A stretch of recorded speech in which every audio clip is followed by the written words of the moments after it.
Hello, welcome back to the YouTube channel of Bethel Evangelical Free Church Hanley. I'm Pastor Charmley. In this video we're looking at a historic church in the Peak District in Derbyshire. This is the church of St. Leonard, Monyash. Originally there was a chapel, well, we know that the earliest church here would have been built perhaps as early as the 11th century. But in the 12th century there was a major rebuilding, and the oldest part of the building today is the chancel. But what we see today is mostly 14th century, and then there was a massive rebuilding, restoration project in the 19th century. It's a good example of a Derbyshire Peak District church of the larger type, the medieval churches. Now, Monyash today is a big village. In the Middle Ages, it would have been more like a small town. And so the result is a building of very traditional 14th century appearance. West tower, two aisles, chancel, nave. You can see the pointed arch there. Now, there was a massive restoration done in the 1880s by William Butterfield. Parts of the church were rebuilt then. The east end, the east window, that's all Victorian. The church, Monyash, has gone up and down in terms of importance, and so with a decline in importance in the 16th, 17th centuries, the church was allowed to fall into a certain state of decay.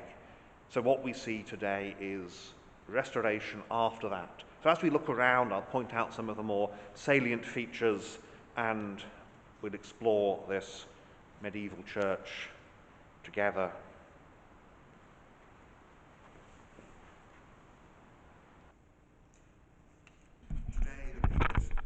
Today, the Peak District is best known as a tourist destination, but of course in the 14th century it was mostly about mining, and particularly lead mining. Lead mining was the basis of Monyash's prosperity. So you can see here you've even got shallow transepts on both sides. The north, I believe, fell down and has been rebuilt in the 19th century, but the south here is original. This is one of those churches where you come in on the north side because that's what faces the village street. We start at the west end, and so we start with the font. This is 14th century, and you can see here that you have this lion here supporting, actually quite a good lion for the 14th century. Today the faces are plain, but I suspect that in the 14th century they would have been painted. There's just the one face here with a coat of arms on, but I expect the others would have been painted because that was normal.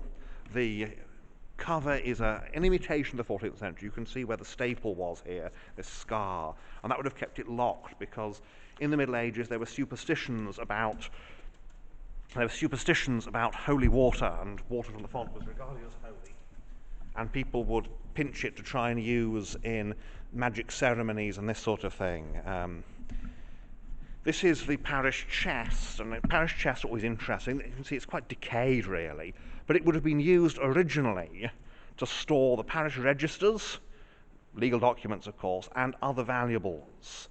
It would have had, and you can still see here, multiple locks. You can just about see them. It's not very good light back here. And that was to make sure that no one person controlled the contents, so nobody could pinch what was inside it. There's the bier. This was used to transport, I can see it's now been turned into a table. This is used to carry coffins to the church for burial. Of course, the way we do these things has changed now. There's a number of good memorials here. This is John Barbic, Esquire, formerly of Stanby House in the county of Derby.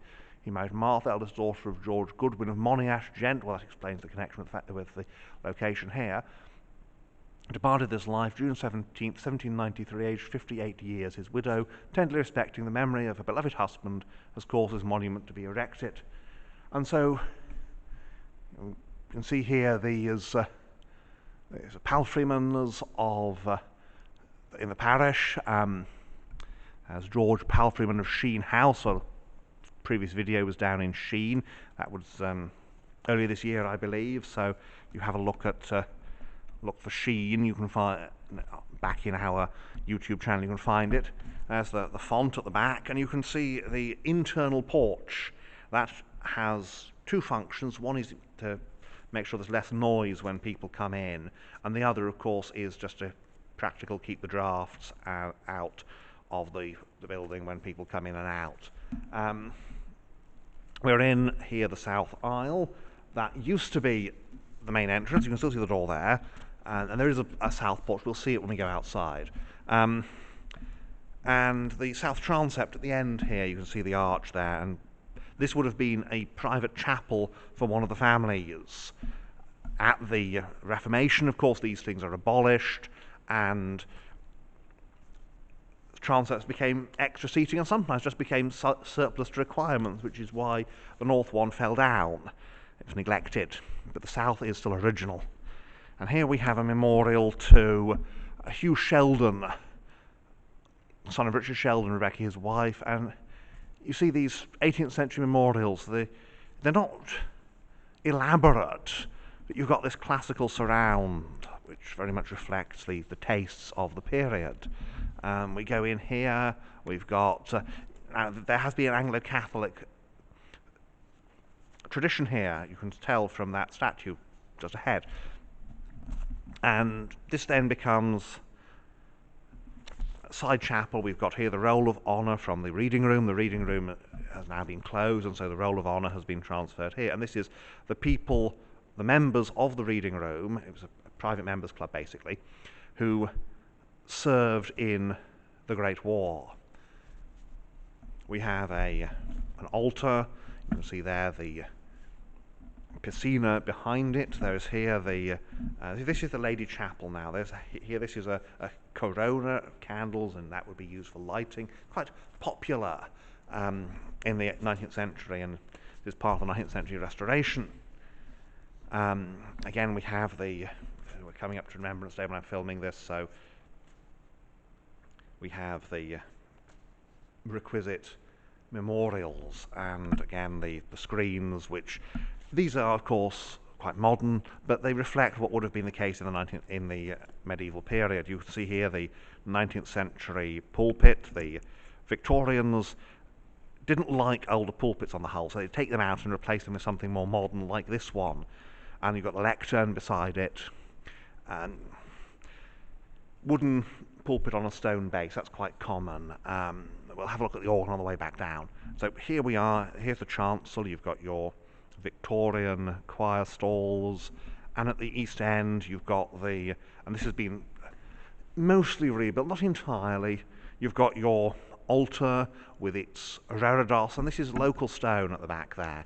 Now as we come here, we can see the remains, rebuilt, the remains of the medieval sedilia and piscina. And what Butterfield's done is he's recycled some pieces. You can see this head here is too worn, and these capitals as well.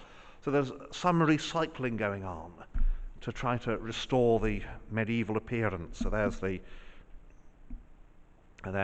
the altar, and as we turn around, we get a nice view all the way east. You can see the modern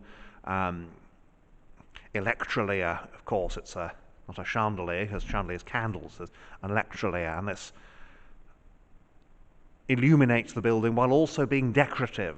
It's not some of your features, and you can see behind there's these floodlights, and they're utilitarian. They do the job, but they don't look very nice. And someone has said, no, we need something that looks very nice. So that's a good thing. And here we have the Te Deum window. This is memorial to Arthur George Berry and Mary, his wife, 1904. And we have here the glorious apostles, the glorious company of the apostles praise thee, the goodly fellowship of the prophets praise thee, the noble army of martyrs praise thee, the holy church throughout all the world doth acknowledge thee. And above you have the angels praising. So here we are. You've got the royal arms there. They date from 1712, so quite old. You have your Bible here. That is the old church Bible. It's got the name of the church, Leonard's Church, Monyash, on it. And step down, Victorian pews, of course. And here we have the organ. It's a nice little organ, this one. It's can't see it very well in this light, but it's Thomas S. Jones and Son Limited, Marlborough Organ Works, Hanley Road, Finsbury Park, London. And this is the St Cecilia model, single manual, foot pumped, no pedal board, very simple organ. And there's the mirror so the organist can see what's going on behind him. I mean, this is interesting because this is an example of, in the 19th century, what happens is that the old platform, the old gallery bands, there we are, pull back so we can see the organ. The old gallery bands are abolished. They're regarded, they're too rustic. Here's a bunch of rustics playing whatever instruments they know how to use. And this is seen as being not very edifying or uplifting, and they want something that's a bit more Catholic. And so they're replaced with organs. Now the thing is that your average country church, you're not going to have somebody who is a really skilled organist, not going to be able to afford one of these really big organs. So what they do is you get these organ builders building organs like this, which is very small, it's very compact, it's only a few stops, only a single manual, it's a single keyboard. And what that means is that you don't have to have somebody who's very, very skilled to play this organ, because there are great limits as to what they can do with it. So Victorian pipe organs, very interesting. Either side you've got the big wooden pipes and then those pipes behind, and of course there are more pipes inside the case. So very interesting. It's the sort of thing you'll find in country chapels, country churches, and it's great to find one here that's still pretty much in its original condition. It is now electrically blown, most of them are, because of course it's much more convenient than having someone pump away with their feet. But again, very interesting to look at. Now here we have again the interior. You have these 14th century arcades that reflect 14th century. This is when the lead mining boom happens, plenty of money, and we can rebuild our church. So that's the inside. Let's go outside and have a look at what this church is like on the outside.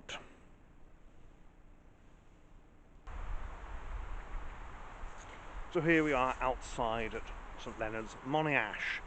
You can see this is a typical, well, a classic rather, English medieval parish church.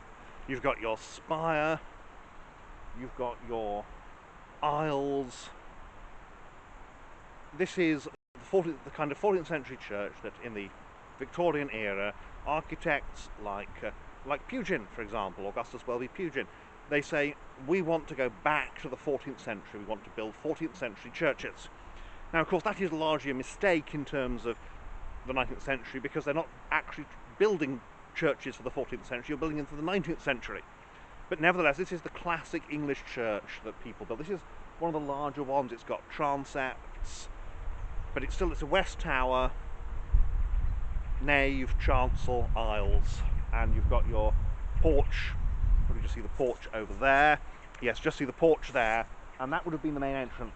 And it's still set up to be the main entrance, but of course here we are. This is the graveyard. This faces away from the village street. You want to go in on the side of the village street. So St Leonard's, you've got your medieval tower and big windows, which again is very representative of the 14th century, and you've got your transept and your nave. So we'll have a look around the outside and just say a few words then in closing. So here we are outside at St Leonard's. You see the spire. It's not incredibly tall. Obviously the taller they are, the more pressure they exert downwards and outwards. So it's not just a matter of the material. Now this has been rebuilt in the 19th century, but there was a spire here before there was a... Hello, dog. There's a dog here, clearly having a walk.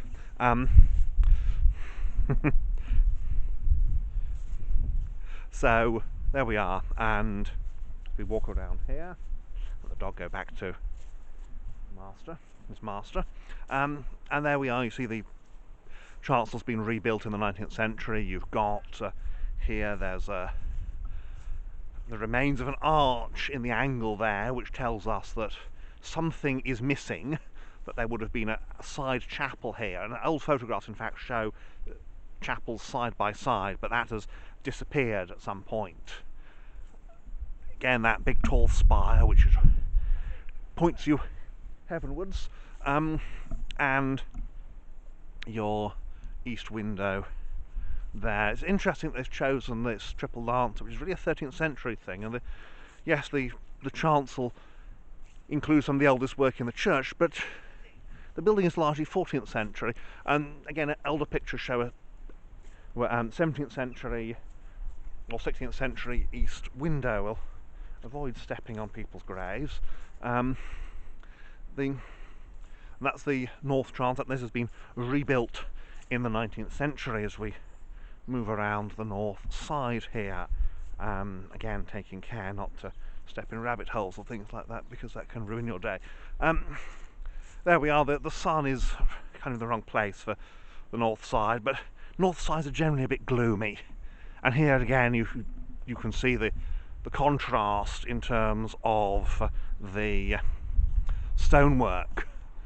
The much more regular Victorian stonework, and the older stonework is a bit more higgledy-piggledy. So that's St Leonard's, Monyash. We carry on around here, we end up at the north door, which is now, say, the main entrance to the building. So there we are.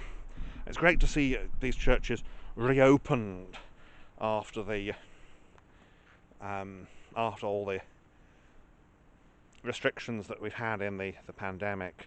It's another thing I want to encourage you with watching this video, that these things in the Lord's hands, and they do pass. So just say a few closing words, and then we'll sign off. So there we are, St Leonard's, Monyash, a 14th century church in the Derbyshire Peak District. I hope you've enjoyed this video. These things are generally me rambling about old churches and a few bits of history and bits about general architectural considerations. But I enjoy doing them, and it helps me to... There we go. Here, there's a clock. And I think it's going to be midday now.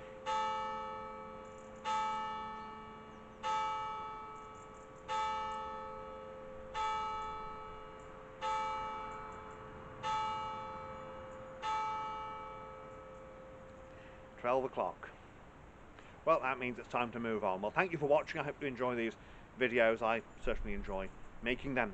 May God bless you and keep you in His mercy.